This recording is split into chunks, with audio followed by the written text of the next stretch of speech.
ሰው ምድራዊ መልአክ ሰማያዊ አመስጋኝ እንዲሆን በዲያብሎስ ፈንታ ተፈጠረ። ይህ ከሆነ በኋላ እግዚአብሔር አምላካችን በማይመረመር ጥበቡና በለጋስነቱ በሚያደርገው መግቦት ሰዎች መላእክትን ኃይለው መላእክትን ወክለው ለምስጋና እንዲዘጋጁ አድርጎ አዘጋጃቸው። እግዚአብሔር ብናመሰግነው እንከብራለን፣ ባናመሰግነው የሚቀርበት የለም። ስብሐት ምስጋና አኮቴት ከእርሱ ስለሆነ ባህሪውን እያመሰገነው ኑሯል እስከ መላእክት መፈጠር። ከመላእክትና ከሰው መፈጠር በኋላ መላእክትና ሰዎች ሲያመሰግኑት ይኖራሉ። ይህ አስተምሮ በቤተ ክርስቲያን ለዘላለም የሚሰጥ ነውና አሁን በመነሻዬ እንደጠቀስኩት እግዚአብሔርን ለማመስገን ሰውና መላእክት አንድ የሆኑበትን ዕለትና ቀን እያከበርን እንገኛለን።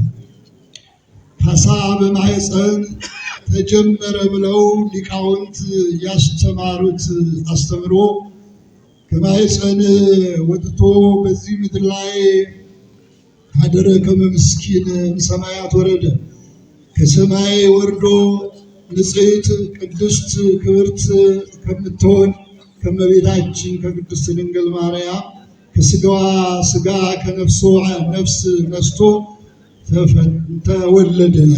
ስለዚህ ዮም አሐደ መሬተ ኮኑ መላእክት ወሰብእ፣ ሰውና መላእክት በዚህ ዕለት በዚህ ቀን ሰውና መላእክት አንድ ሆኑ። ከመ ይሰብሕዎ ለወልደ እግዚአብሔር በቃለ አሚን። በተረዳ በጎላ በቀና ነገርና በሱ ቸርነት ሰዎችና መላእክት ሰማያውያን መላእክት ምድራውያን ደቂቀ አዳም በአንድ ላይ ሆነው ስብሐት ለእግዚአብሔር በሰማያት ወሰላም በምድር ሰምሮ ለሰብእ። በሰማይ ምስጋና ይገባል፣ ለሰውም ያ የቀረበት የልጅነት ተስፋ ተሰጠው። ብርሃናዊ ቸር የሆነ አምላካችን ኑና አንሶሱ በብርሃኑ እንመላለስ ዘንድ በጨለማ የኖረ ሕዝብ ብርሃን አየ፣ በድቅድቅ ጨለማ በክፉ ምድር ይኖር የነበረ ሕዝብ ተስፋ ተሰጠው ብሎ ነቢዩ ኢሳይያስ በ9ኛው ምዕራፍ በ3ኛው ቁጥር እንደነገረን በብርሃኑ እንድንመላለስ ከጨለማም እንድንወጣ ኑ በዕለተ ዓርብ እለ ውስተ ሲኦል ጻኡ ወእለ ውስተ ጽልመት ተከሰቱ ሊለን ዛሬ በዚህ ዕለት የዓለሙ ቤዛ መድኃኔ ዓለም ኢየሱስ ክርስቶስ ተወለደልን። ክብርና ምስጋና ለስሙ። የተወደዳችሁ ምዕመናን፣ አሁን በዚህ ባየነው መንፈሳዊ ትምህርቱ በሙሉ ተጠቃሎ ተሰጥቷል። በጸሎቱ በመምህራኑ ትምህርት ተሰጥቷል። ከሰማይ የወረደ አምላካችን እግዚአብሔር ሰማያውያን ምድራውያን እግዚአብሔር ባለበት መላእክትም በሚገኙበት እግዚአብሔር በቸርነቱ ይገለጣልና ሰማያዊ አምላክ ምድራዊ ሥጋን ለብሶ በማኅፀነ ማርያም 9 ወር ከ5 ቀን ኖሮ ማኅፀኗን ዓለም አድርጎ ከቆየ በኋላ 9 ወር ከ5 ቀን ሲሆነው ተወለደ። ዮም ፍስሐ ኮነ በእንተ ልደቱ ለክርስቶስ። ዛሬ በጌታችን በመድኃኒታችን በኢየሱስ ክርስቶስ ደስታ፣ ሰላም፣ ፍስሐ ሆነ። በኢየሱስ ክርስቶስ መወለድ ተስፋ የሌላቸው የሰው ልጆች ተለያይተውም የነበሩ ሰውና መላእክት አንድ ሆነዋልና፣ ስለዚህ በዛሬው ዕለት ደስታ ተደረገ። እረኞች በቤተልሔም ዙሪያ መላእክትም በዚያው አካባቢ ክርስቶስ በተወለደበት በጎል ሰከበ በአስርቅት ተጠብለለ። በበረተኛ የበለስ ቅጠል ለበሰ አስከበቶም ውስተ ጎለ እብን ድንግል ማርያም እመቤታችን ሀደረ ከመስጊድ ቅድም እንደጠቀስኩት በእመቤታችን በቅድስት ድንግል ማርያም ንጽሕናዋ ሀብት ሆኖ ቅድስናዋ ሀብት ሆኖ ሀብተ ነፍስ ሀብተ ሥጋ ኖሯት ከሷ ይወለድ ዘንድ አስቀድሞ በተናገረው አምላካዊ ተስፋ መሰረት ለአብርሃም የማለውን ለይስሐቅ የተናገረውን አደርገው ያለውን እግዚአብሔር የተናገረውን አያስቀር የማያደርገውን አይናገርምና በዚህ መሰረት ነው ጌታችን መድኃኒታችን ኢየሱስ ክርስቶስ ከእመቤታችን ከቅድስት ድንግል ማርያም የተወለደው። አዎ በነቢያት የተነገረው ትንቢት ብዙ ነው፣ ሰፊ ነው።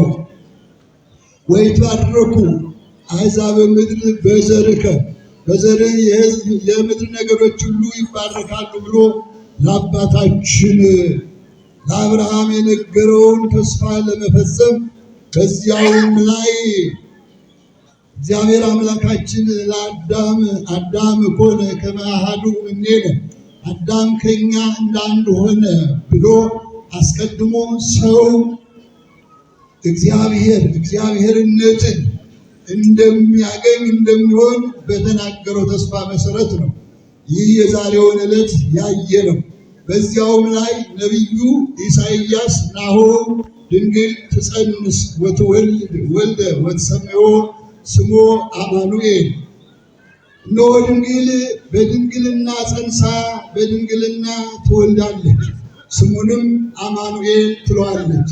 አማኑኤል ማለት እግዚአብሔር ከኛ ጋር ነው ማለት ነው ተብሎ የተነገረውና ነቢዩ ሕዝቅኤልን ስለ ንጽሕናዋ፣ ስለ ድንግልናዋ፣ ስለ ቅድስናዋ በ44ኛው መዝሙር በቁጥር 1 በተነገረው አምላካዊ ተስፋ ቃል መሰረት ሕዝቅኤል ነቢይ ኮነ ስማ በእንቲአሃ ወይቤ ርኢኩ ኆኅተ በምስራቅ ፍቱም በአቢይ መንክር ማኅተም አልቦ ዘወአ ዘእንበለ እግዚአብሔር። ሕዝቅኤል በትልቅ ምስክርነት በማያወላዳና በማያጠራጥር ምስክርነት ተናገረ። ርኢኩ ኆኅተ በምስራቅ በኩል ታላቅ የሆነ በረከት አየሁኝ።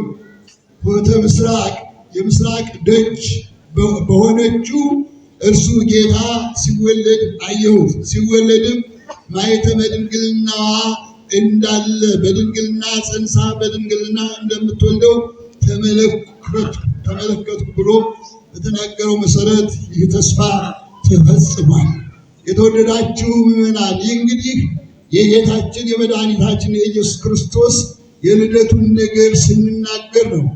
አሁን ዛሬ በዚህ በልዩ ሁኔታ የትኛውም ቤተክርስቲያን በዚህ ከጽንፍ እስከ ጽንፍ ከዳር እስከ ዳር በዓለም ሁሉ ባለች ኦርቶዶክሳዊ ተዋሕዶ ቤተክርስቲያን የክርስቶስ የልደቱ ነገር ሲነገር አድሯል፣ አርፍዷል።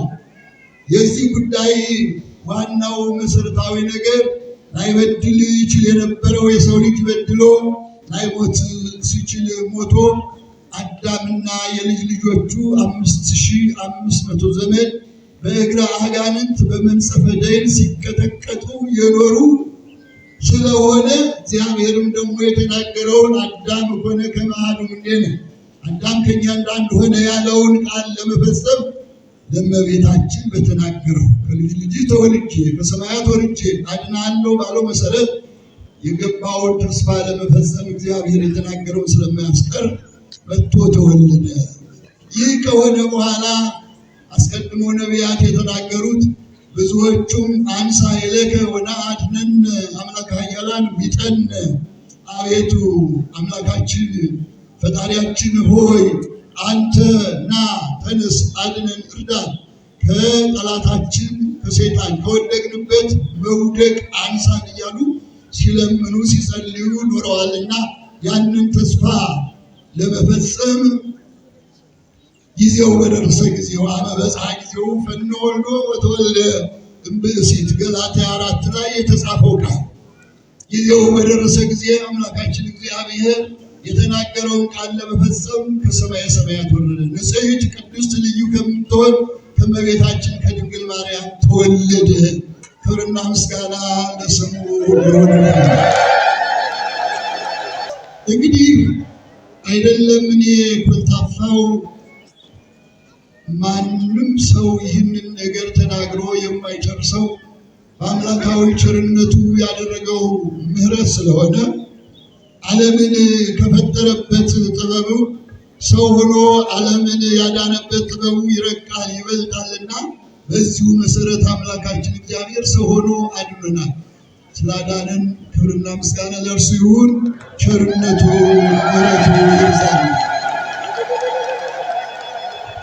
ከዚህ ጋር እንዳልኳችሁ ቅድም በሰማይ ምሳሌ ሆነው መላእክትን ሆነው በላይ ሰዎችን ሆነው በታች ሲዘምሩ የነበሩትን ቃል ስናስታውስ እግዚአብሔር ይህንን ዓለም ፈጥሮ የሚገዛ ገዝቶም ለዘላለም የሚያኖር በመሆኑ ምክንያት የእሱን መምጣትና መወለድ ከተናገርን ዘንዳ ለምንድነው ዛሬ ቤተክርስቲያን ታቦት አውጥታ የቅዱስ ሚካኤልና የታላቁን ኢትዮጵያዊ ንጉሥ በዓለም ገናና የሆነውን ብናገር ሰው አያምነኝም ብሎ ፈረንጅ የጻፈለትን ታሪኩን ዘወትር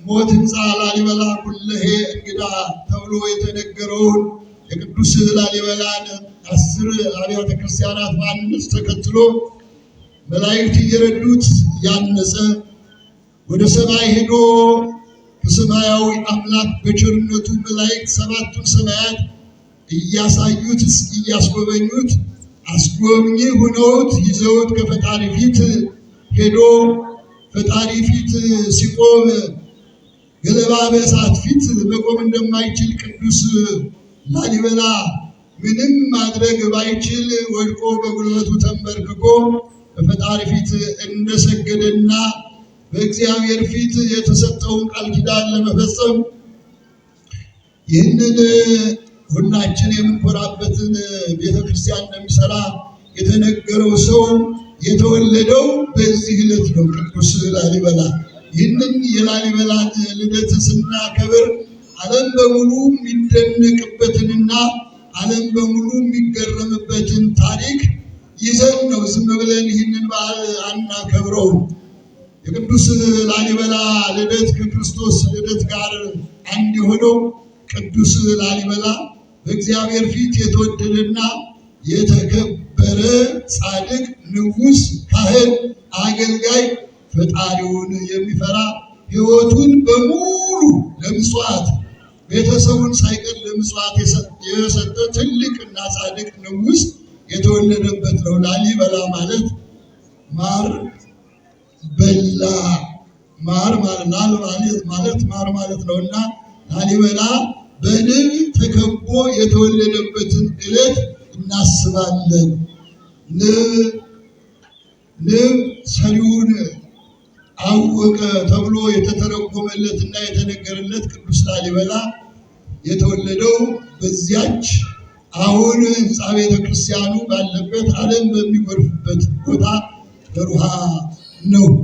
የቅዱስ ላሊበላ መወለድ እግዚአብሔር ኢትዮጵያውያንን በምንና እንዴት በምን ልክና በምን መልኩ እንደሚወዳቸው የሚያሳይና ኢትዮጵያውያን መሪዎቻችን እጅግ የከበረ ማንነት ያላቸው ስለመሆኑ የሚገልጽና ክህነትን ከምስፍና ጋር አንድ አድርገው ሲሰሩ የነበሩ ሰዎች ያሉባት 11ዱ ነገስታት መሪዎች ያችን ሀገር ለ330 ዓመት ያህል የመሩ ሰዎች የነበሩበትና ያሉበት ቦታ ነው።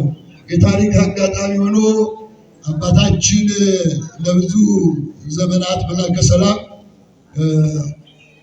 ያንን ቦታ ሲመሩ ቆይተዋል። ጽሑፍን ጽፈዋል።